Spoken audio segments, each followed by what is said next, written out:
테슬라 소식입니다. 파우치 배터리 R&D에 한국 장비 도입. 1인 모빌리티 로봇 개발 주목. 테슬라가 파우치 배터리 연구 개발을 위해 한국산 장비를 도입한다. 테슬라 본사 인력이 이달 국내 장비 업체를 방문해 소형 파우치 배터리 개발 장비를 최종 검수한다. 소형 파우치는 1인용 모빌리티와 휴머노이드 로봇 등에 사용되는 배터리로 테슬라가 파우치 배터리를 개발하는 건 이번이 처음이다. 업계에 따르면 테슬라 본사 구매팀이 이달 말 방한해서 소형 파우치 배터리 개발 장비 최종 검수 테스트를 실시한다. 펫은 장비 인수를 위한 최종 검증 테스트로 펫 통과 후 장비 납품이 이어진다. 테슬라는 지난해 국내 중견 장비 업체 A사에 파우치 배터리 개발 장비를 발주했다. 이달 마지막 성능 검증을 거쳐 장비를 공급받을 예정이다. A사는 이에 앞서 테슬라의 전기차용 원통형 배터리 장비를 공급한 데 이어 파우치 배터리를 추가 납품한다. 이달 무사히 펫을 통과하면 이르면 다음 달 장비를 납품할 것으로 예상된다. 파우치는 필름 형태의 패키지에 양극, 음극 소재 등을 구현한 배터리다. 제품 크기에 따라 정보기술기기, 전기차 등 다양한 용도로 배터리를 만들 수 있는 것이 장점이다. 테슬라가 공급받는 소형 파우치의 세부 용도는 확인되지 않았지만 전기 승용차가 아닌 다른 제품용인 것으로 관측된다. 소형 파우치는 스마트폰 태블릿뿐만 아니라 마이크로 모빌리티와 휴머노이드 로봇 용도로 사용 영역이 확대되고 있다. 테슬라는 최근 자사 제품용 배터리를 내재화하기 위한 R&D를 강화하고 있다. 이미 전기차에는 직접 개발한 원통형 배터리를 일부 탑재했다. 기존 원통형 2170 배터리는 외부 제조사로부터 공급받았으나 신규 전기차 출시와 제조 비용 절감을 위해 차세대 원통형 배터리인 4680 배터리를 개발, 탑재했다. 미국 텍사스 오스틴 공장의 전기차 라인업 확대에 대응 4680 배터리 투자를 확대하고 있다. 업계 관계자는 테슬라가 원통형 배터리를 직접 개발해서 전기차에 탑재했다면서 파우치 배터리도 자체 개발, 전기차 외전동화 기반의 다른 용도 모델에 적용할 것이라고 예상했다.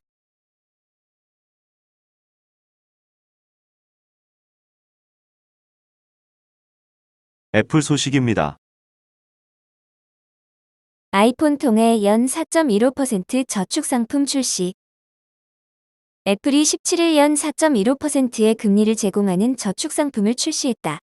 이 저축 상품은 애플카드가 있어야 가입할 수 있으며 골드만삭스와 제휴의 특정 하드웨어 제품에 대해서는 선구매 후결제도 가능하도록 했다. 이 저축 계좌를 개설하는 데 최소 저축액 기준은 없으며 저축액은 다른 은행 계좌와 마찬가지로 25만 달러까지 연방예금보험공사의 보호를 받는다. 애플이 저축 상품을 출시한 것은 고객들이 아이폰을 중심으로 한 소프트웨어 생태계에 계속 묶여 있도록 하기 위해 아이폰을 디지털 지갑으로 전환하려는 노력의 하나다. 애플 저축 계좌에 입금된 돈은 그 계좌에서 직접 사용할 수 없으며 다른 결제 가능한 계좌로 옮기거나 애플 캐시로 전환해야 한다.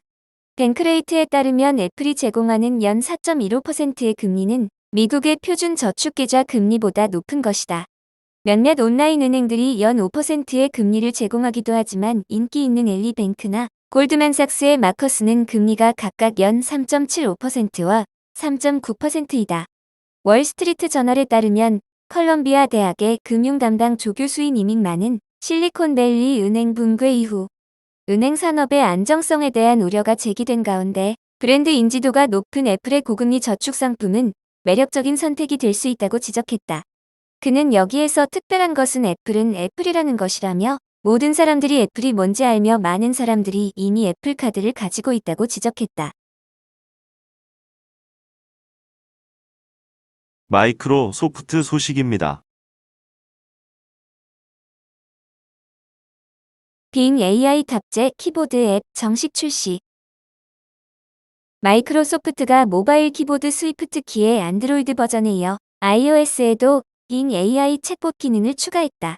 최근 미국 지디넷에 따르면 마이크로소프트는 iOS용 스위프트 키 새 버전을 출시했다. 새 스위프트 키를 iOS 기기의 키보드로 선택하면 빙으로 정보를 검색하고 AI에게 문서를 제작성하게 지시할 수 있다. 채팅으로 특정 콘텐츠도 생성 가능하다. 마이크로소프트는 지난 6일 스위프트 키의 안드로이드 버전에서 빙 AI 챗봇 기능을 처음 선보였다. 당시 베타 버전이었던 이 기능이 최근 정식 버전으로 업데이트된 것이다. 스위프트 키보드의 AI 통합 기능을 모두 사용하려면 마이크로소프트 계정이 필요하다. iOS나 iPadOS의 설정의 앱 목록에서 스위프트 키를 눌러 선호하는 언어에 키보드로 들어가 스위프트 키를 활성화하면 된다. 전체 접근 허용 스위치는 개인 선택이다. 텍스트를 입력하는 앱을 실행한 뒤 지구본 아이콘을 누르면 스위프트 키로 변경할 수 있다.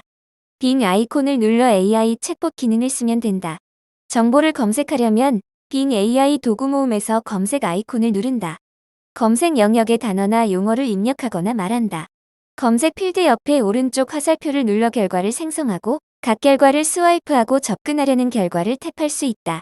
AI가 전문가, 캐주얼, 정중, 소셜미디어 등 4가지 스타일로 텍스트를 다시 작성할 수 있다.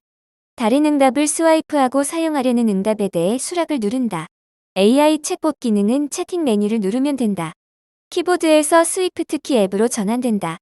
앱의 시작 화면에서 원하는 대화 스타일을 선택하고 창작, 균형 잡힘, 정확함 등 챗봇의 답변 스타일을 골라 응답을 받을 수 있다. 단, 스위프트 키는 지원 언어로 한국어를 사용할 수 없다.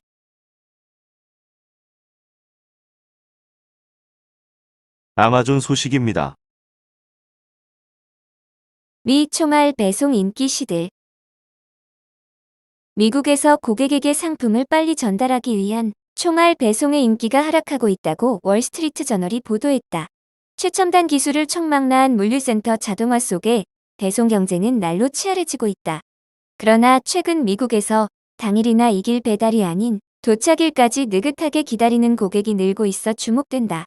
미국 물류관리 소프트웨어 서비스 제공업체 슈포의 최근 조사 결과 당일, 이길 배송을 선호하는 소비자 비율은 10% 정도로 2022년 18%에서 감소했다. 또 다른 조사에서는 이 시상품 주문 시 가장 중시하는 항목으로 배송 스피드를 선택한 사람이 지난해 29%에서 2023년 22%로 줄었다. 반면 배송비를 중시한다는 응답은 2022년 33%에서 41%로 늘었다. 슈포 공동창업자이자 CEO인 로라 베런스 우는 코로나19를 통해 물류망 혼란과 품귀 현상을 겪으면서 사람들은 빠른 배송을 선호했다. 그러나 지금의 고객은 전만큼 신속한 배송을 원하지 않는다고 말했다. 사람들이 일상을 되찾으면서 온라인 쇼핑 특수도 일단락되고 있다.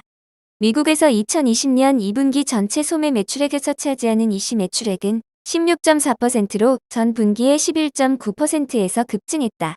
그러나 이 비율은 2022년 4분기 14.7%로 낮아졌다. 최근에는 도착일까지 차분히 기다리는 사람들이 늘고 있다. 실제로 아마존의 배송 옵션에서 늦은 도착일을 택하는 사람은 지난 3년 새 2배로 늘었다. 아마존은 2019년 자사의 유료 프라임 회원들을 위해 아마존 데이라고 부르는 배송 옵션을 도입했다. 이를 통해 고객들은 여러 차례 주문한 다양한 상품을 특정 요일에 한꺼번에 받을 수 있게 됐다. 가령 고객이 본인의 아마존 데이를 금요일로 지정하면 이틀 전까지 주문한 상품은 모두 금요일에 도착한다. 고객은 택배가 언제 도착하는지 파악할 수 있고 상품은 쓰레기를 줄일 수 있는 합배송 형태로 배송된다. WSJ에 따르면 아마존 데이를 이용하면 고객은 해당 최대 1.50달러의 포인트를 받을 수 있다. 한편 아마존은 당일 배달 확대에도 주력하고 있다. 아마존은 그동안 전미 지역의 물류센터를 구축해 타사를 압도하는 빠른 배송 시스템을 구축, 이는 아마존의 성장을 이끄는 원동력으로 작용해왔다. 최근에는 일부 상품을 주문 후 몇 시간 만에 배송하고 있다. 다만 전문가들은 고객이 원하는 것은 총알 배송이 아니라고 지적한다. 물류업체 출하 데이터를 분석하는 신매트릭스 자료에 따르면 온라인으로 주문한 상품의 85%는 도착 후 며칠이 지나서야 개봉 사용된다. 사티시 진대의 신매트릭스 CEO는 많은 사람들이 신속한 배송 혜택이 있는 유료 회원 서비스를 이용하는데 이는 상품이 언제 도착하는지 알고 싶기 때문이다. 소매업자들은 고객들이 속도보다 확실성을 추구한다는 것을 인식해야 한다고 지적했다. WSJ는 빠른 배송은 물류 비용 상승의 주요 원인으로 이는 그대로 고객에게 전가되고 있다며 이는 소비자들이 당일 이길 배송을 선택하지 않게 된 이유 중 하나라고 지적했다.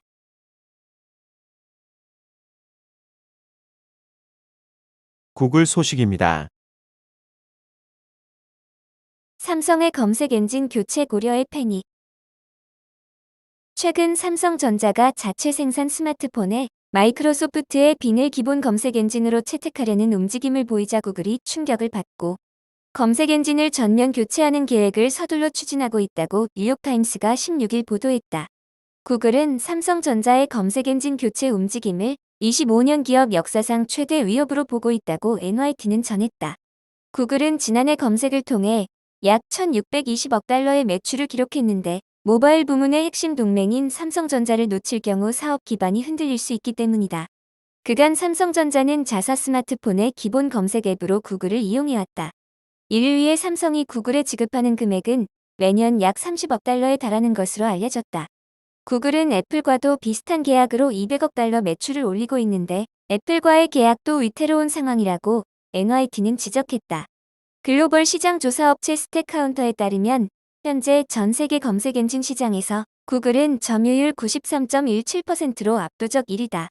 2위 B는 2.88%에 그친다. 만약 전 세계 스마트폰 시장에서 점유율 1, 2위를 다투고 있는 삼성전자가 구글이 아닌 빈을 선택할 경우 이 같은 점유율 격차는 크게 좁혀질 가능성이 높다.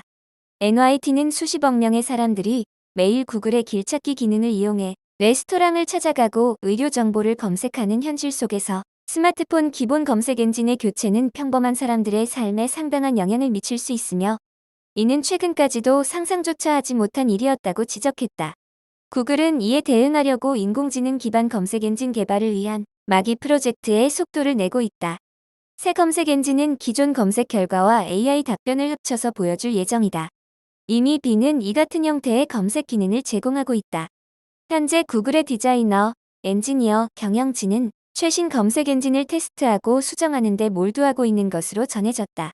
새 엔진은 현재보다 훨씬 더 개인화된 서비스를 하는 데 초점을 맞추고 있다. 라라 레빈 구글 대변인은 곧 새로운 AI 기반 검색 엔진의 세부 내용을 공개할 것이라고 밝혔다.